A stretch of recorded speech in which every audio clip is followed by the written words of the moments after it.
Hello friends मेरे YouTube channel extra knowledge in Hindi में आप लोगों का स्वागत है। फ्रेंड्स मेरा जो आज का वीडियो है ये सीआईएसएफ कांस्टेबल ट्रेड्समैन, जी हाँ सीआईएसएफ कांस्टेबल ट्रेड्समैन जिनके की एग्जाम होने वाले हैं, रिटन एग्जाम 7/6/2020 को। जी हाँ लगभग ये बिल्कुल ही कंफर्म है यदि किसी प्रकार की कोई प्रॉब्लम नहीं होती है। तो आज मैं आप लोगों के लिए एक वीडियो लेके आऊँ। ये वीडियो जो है रिटन एग्जाम से रिलेटेड है। जी हाँ रिटन एग्जाम से रिलेटेड है कि आप लोगों की जो रिटन एग्जाम है वो अप्रोक्सीमेट आप मान के चले तो 1-1.25 मंथ, जी हाँ 40-45 दिन ही आप लोगों के जो है अब बिल्कुल एग्जाम के बचे हैं। तो ये वीडियो मैं इसीलिए आप लोगों के लिए लेके आया हूँ ताकि आप लोग इस समय में क्या करना है और किस प्रकार से हमें क्या स्ट्रेटजी अपनानी है, कैसे हमें क्या फॉलो करना है कि हम जो है एग्जामिनेशन तक अपनी सारी प्रिपरेशन कंप्लीट कर सके। तो मैं आप लोगों से यही कहूंगा कि जो प्रॉपर प्रिपरेशन है यानी कि जो प्रॉपर तैयारी है सभी सब्जेक्ट की वो आप लोगों ने अभी तक कर ली होगी। जी हाँ सभी सब्जेक्ट्स के बारे में सभी जानकारी आप लोगों ने ले ली होगी। यदि आप लोगों ने अभी तक नहीं ली है, किसी नए सब्जेक्ट को आप अभी पढ़ना शुरू कर रहे हैं तो ये तो बहुत ही गलत है, फिर तो आप कंपटीशन में बहुत ही पीछे रह जाएंगे। लेकिन यदि आप लोग प्रिपरेशन करते चले आए हैं और अभी तक आप लोग बिल्कुल एंड पे यानी कि आप लोग जो है सभी सिलेबस को कंप्लीट कर चुके हैं तो ये वीडियो आप लोगों के लिए बहुत ही इंपॉर्टेंट रहने वाला है। इस वक्त तक आप लोग के जो सिलेबस बिल्कुल कंप्लीट हो जाना चाहिए, क्योंकि जो एग्जामिनेशन से जो पहले का जो 1 मंथ होता है ये सिर्फ और सिर्फ अपने जो रिवीजन के लिए, जी हाँ जो आप लोगों ने अभी तक पढ़ लिया है उसके रिवीजन के लिए और किसी भी प्रकार के कोई पीडीएफ वगैरह और कोई एग्जामिनेशन पेपर वगैरह इन सब चीजों के लिए ही होता है, इस प्रकार के सॉल्व करने के लिए। और कोई 10 ईयर वगैरह है मतलब आप लोग कोई मॉडल पेपर वगैरह प्रोवाइड मिल जाए तो उनको सॉल्व करने के लिए ही होता है, ताकि आप लोगों की जो है स्पीड एक्यूरेसी स्पीड वगैरह जो है वो बनी रहे और कायम रहे। ठीक है, प्रिपरेशन आप लोगों की अब तक हो जानी चाहिए थी। इसी वजह से ये वीडियो मैं आप लोगों के लिए पहले लेके नहीं आया ताकि आप लोग जो अपनी प्रिपरेशन सभी सब्जेक्ट की कर सकें, आप लोग पूरी तरीके से तैयारी कर लें और लास्ट जो 1 मंथ बचेगा उसमें मैं आप लोग को जो अपने एग्जाम के बारे में क्या करना है कैसे करना है उसके बारे में जानकारी दे सकूं। तो बहुत से स्टूडेंट्स मेरे से एक क्वेश्चन पूछ रहे हैं कि सर किस सब्जेक्ट की तैयारी की जाए। देखो तैयारी तो आप लोगों की हो चुकी जो मैंने आप लोग को बताई। हाँ किस सब्जेक्ट को ज्यादा से ज्यादा रिवाइज किया जाए, ज्यादा से ज्यादा उसके ऊपर ध्यान दिया जाए, उसे 1 बार 2 बार 3 बार ज्यादा रिवाइज किया जा सके, उसके मॉडल पेपर पीडीएफ वगैरह पर ज्यादा से ज्यादा जिसको ध्यान दिया जाए। तो मैं आप लोगों को बताऊं सीआईएसएफ ट्रेड्समैन के अंतर्गत जो आप लोगों का सबसे मेन जो बुक है, जी हाँ सबसे मेन जो आप लोगों की जो बुक आने वाली है वो है आप लोगों की रीजनिंग। तो यदि आप लोग मेरी बात मान के चल रहे हैं तो रीजनिंग आप लोगों की बिल्कुल पक्की होनी चाहिए, बिल्कुल। यदि उसमें 40 क्वेश्चन हैं तो 40 में से 40 क्वेश्चन आप लोग के लिए होने चाहिए।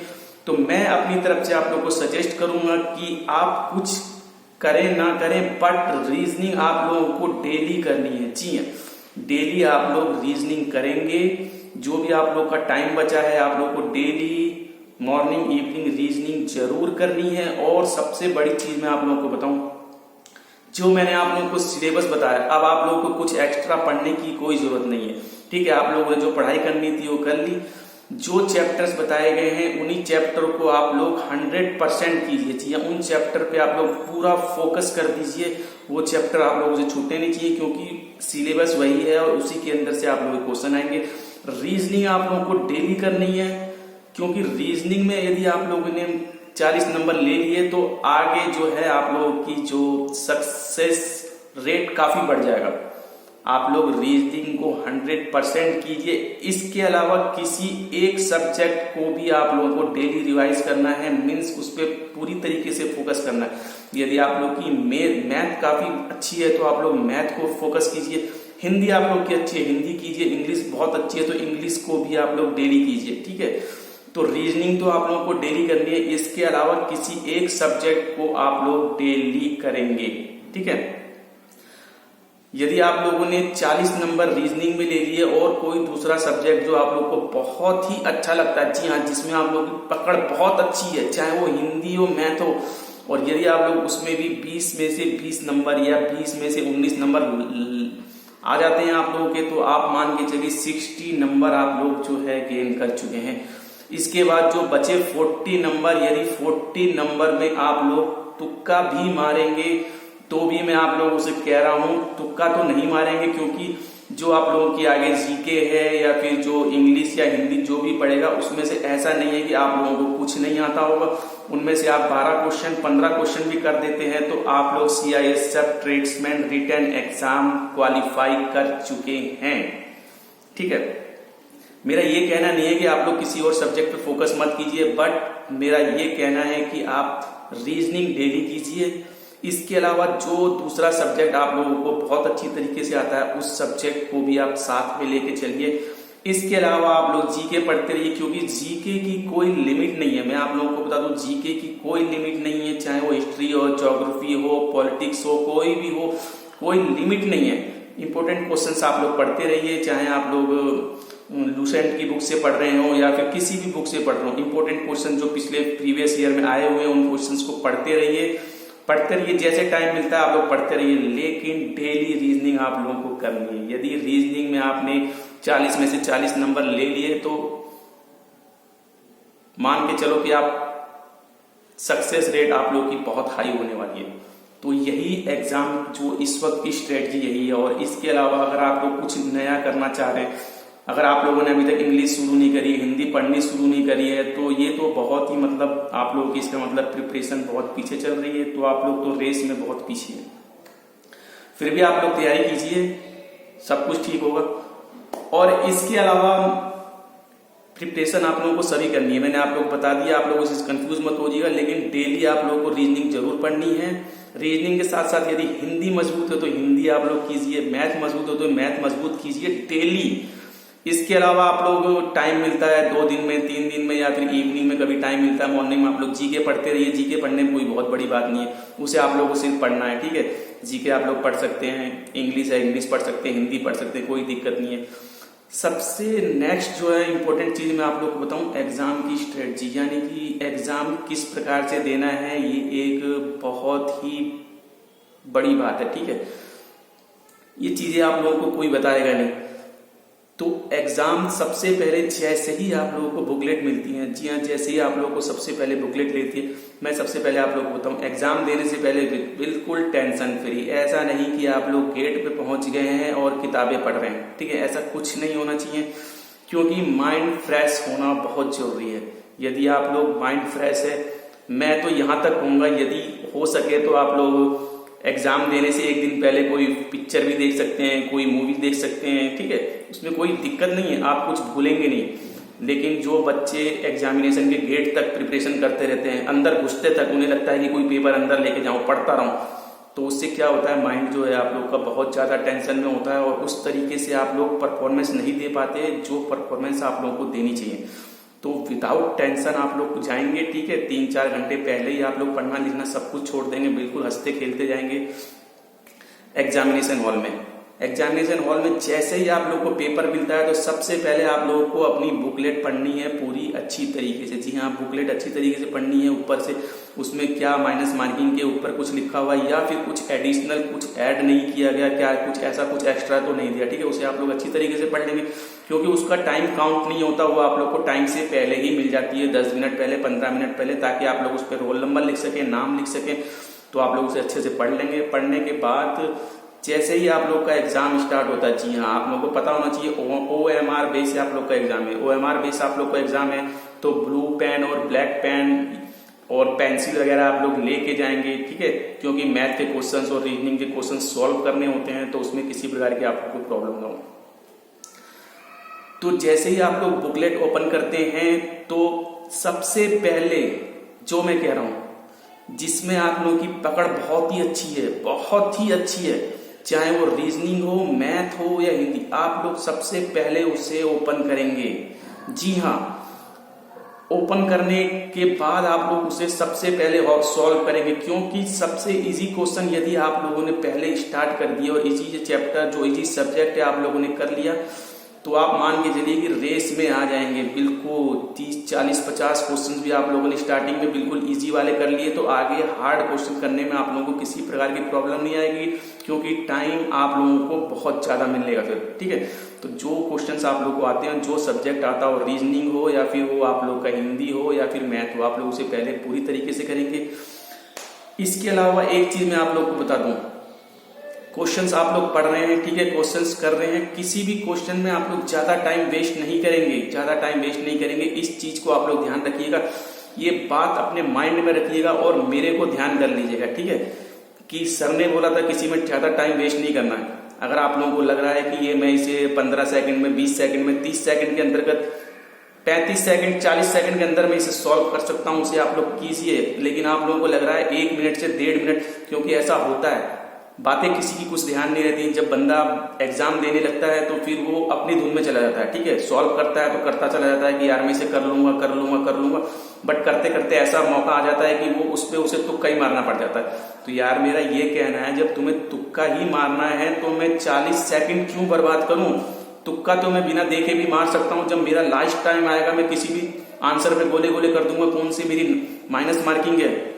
इस चीज को आप लोग ध्यान रखिएगा। इसीलिए मैं आप लोगों से कह रहा हूं, सबसे पहले इजी सब्जेक्ट चूज कीजिएगा जिसे आप लोग बहुत ही अच्छी पकड़ है, और सभी क्वेश्चंस आप लोग लगातार करते जाइए। इजी क्वेश्चन फटाफट, जिसमें टाइम टेकिंग है आप लोग छोड़ दीजिए। टाइम टेकिंग का मतलब ये है कि आप लोगों को लग रहा है कि इसमें मुझे दिक्कत हो रही है, मतलब इसमें प्रॉब्लम आएगी, ये सॉल्व नहीं होगा, तो आप उसमें टाइम वेस्ट मत कीजिए। बाकी क्वेश्चंस आप लोग करते जाइए, चाहे वो हिंदी हो, चाहे वो जीके हो। जीके में बहुत से बच्चे टाइम वेस्ट करते हैं, लोधी वंश के सम्राट और अशोक, उनके पुत्र। अगर आप लोगों को क्लियर पता है तो आप लोग क्वेश्चन पढ़ते ही आंसर दे सकते हैं, लेकिन यदि आप लोग सोचने लगेंगे कि किस सल्तनत में, किस मुगल शासक में, तो ये तो टाइम टेकिंग है, फिर आप लोगों को होगा कुछ नहीं। उसमें आप लोग को तुक्का ही मारना पड़ेगा। तुक्का मारते मारते आप लोग के 1 से 2 मिनट बर्बाद हो जाएंगे। इससे बढ़िया यदि आप लोग को तुक्का मारना है तो वो तुक्का आप लोग डायरेक्ट मार सकते हैं OMR बेस में, OMR में कॉपी को ब्लैक करके तुक्का फिर भी मारना है। कितना टाइम आप लोगों का बचेगा? तो आप लोगों को रीजनिंग आप लोगों को पूरी तरीके से करनी है। 40 क्वेश्चन आप लोग रीजनिंग की अगर कर लेते हैं और किसी सब्जेक्ट में आप लोग की पकड़ अच्छी है, और टोटल यदि 60 नंबर आप लोग के आ जाते हैं तो आप लोगों के बचते हैं 40 क्वेश्चन। 40 क्वेश्चन में यदि आप लोग तुक्का भी मारते हैं तो मैं ये लिख के दे रहा हूं कि उस 40 में से आप लोगों के 8 से 10 क्वेश्चन बिल्कुल करेक्ट हो जाएंगे, यदि आप लोग बिना देखे तुक्का भी मार देते हैं तो। यानी कि 60 प्लस 10 70, आप लोग तो रेस में आ चुके हो, बिल्कुल रेस में हो आप लोग। SC ST कैंडिडेट तो मान के चलिए कि बिल्कुल क्वालिफाई है, और जनरल OBC में थोड़ी सी प्रॉब्लम आ सकती है, लेकिन आप लोग रेस में हैं। इसीलिए मैं आप लोगों से कह रहा हूं, आप लोगों की रीजनिंग पक्की होनी चाहिए। इसके अलावा किसी एक सब्जेक्ट पे आप लोग प्रॉपर पूरी तरीके से 30 से 45 दिन पूरी तरीके से ध्यान दीजिए। जीके आप लोग पढ़ते रहिए, क्योंकि जीके का जो क्षेत्र है वो बहुत बड़ा है। आप लोग कितनी भी पढ़िए, उसमें कोई लिमिट नहीं है। तो जितने इंपॉर्टेंट क्वेश्चंस पिछले ईयर्स में आए हुए हैं, ठीक है, यदि आप लोग के पास कोई किसी कोचिंग में है, आप लोग को कोई पेपर्स वगैरह दिए गए होंगे, ठीक है, तो आप लोग उन्हें पढ़ते रहिए। या लूसेंट की बुक है, प्रीवियस ईयर में जो भी इंपॉर्टेंट क्वेश्चंस आए हुए हैं, जी, चाहे वो SSC में आए हो, चाहे वो CGL में आए हो, या फिर आप लोग CIS, CRPF, सभी क्वेश्चंस आप लोग इंपॉर्टेंट वाले पढ़ लेंगे, क्योंकि इसका पेपर इतना हार्ड नहीं होता। पिछले बार के बहुत से क्वेश्चंस जो हैं आप लोग को इस पेपर में आप लोग को कई क्वेश्चन देखने को मिल जाएंगे। 20 में से 6 क्वेश्चंस आप लोग को ऐसे होंगे जो पिछली बार के आए हुए होंगे। ये मैं आप लोगों को लिख के दे रहा हूं, तो आप लोग मेरी बातों को समझ गए होंगे। अगर आप लोग 60 क्वेश्चन इजी कर लेते हैं, मेरा इजी कहने का मतलब ये है कि आप लोग किसी क्वेश्चन में ज्यादा टाइम नहीं देंगे। आपको लग रहा है कि ये हार्ड है तो आप लोग को उसे छोड़ना पड़ेगा, छोड़ के ही आप लोग आगे बढ़ेंगे, क्योंकि उसमें आप लोग को तुक्का मारना है। सॉल्व नहीं होता क्वेश्चन, फिर भी आप लोग तुक्का मारेंगे, तो तुक्का आप लोग देख के मारिए या बिना देखे मारिए, कोई फर्क नहीं पड़ेगा। तो आप लोग पेपर स्टार्ट करते जाएंगे, जो भी इजी क्वेश्चन है जो आप लोग को आ रहे हैं फटाफट करते जाइए।